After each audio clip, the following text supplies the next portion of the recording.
খালি বলে যাচ্ছেন এটা করবেন, ওটা করবেন, সেটা করবেন, কিন্তু আপনি দর্শনের বিরুদ্ধে কি করবেন এটা এখনো স্পষ্ট করেন নাই। এই দর্শকদেরকে আপনি এখনো আইনের আওতায় আনতে পারেন নাই। আপনি একজন ব্যর্থ স্বরাষ্ট্রমন্ত্রী। আপনি 2024 গণঅভ্যুত্থানে বাংলাদেশে থেকে 24 গণঅভ্যুত্থানে আপনি লড়াই সংগ্রাম করেন নাই। আপনি তখন ভারতে বসে আপনি লাল চা খাচ্ছিলেন, আর এখন আপনি এসে মুখের বুলি ছেড়ে বলছেন আপনি বাংলাদেশের উন্নয়ন করবেন। আরে ভাই, আপনি কি উন্নয়ন করবেন? সেই বাংলাদেশে দর্শন করে হত্যা করা হয় তার কোনো বিচার হয় না।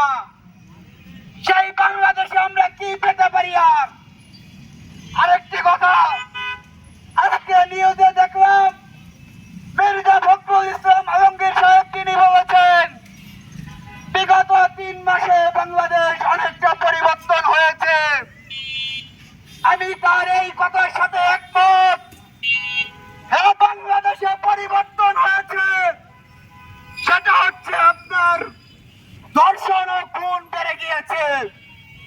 মির্জা ফখরুল ইসলাম আলমগীর, আপনি বিগত 3 মাসে এই কাজটি করতে পারছেন। তাছাড়া দৃষ্টান্তমূলক কোন কাজ আপনি বাংলাদেশে করতে পারেন নাই।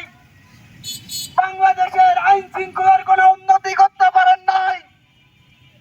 আপনি এগুলো না করতে পারে আপনি ব্যর্থ একটা সরকারের পরিচয় দিচ্ছেন। আপনি 2024 সালের কথা একটু স্মরণ করেন যে 2024 সালে স্বৈরাচার শেখ হাসিনা তার কিন্তু প্রেরণা করে পালিয়ে যেতে বাধ্য হয়েছে। আপনারা যদি দেশ নিয়ন্ত্রণ না করতে পারেন, এই গুম খুন হত্যার বিচার না করতে পারেন, এর থেকেও কিন্তু ভয়াবহ পরিণতি আপনাদেরও হতে পারে। আরেকটি কথা বলে দিতে চাই, আমরা স্পষ্ট বার্তা দিতে চাই।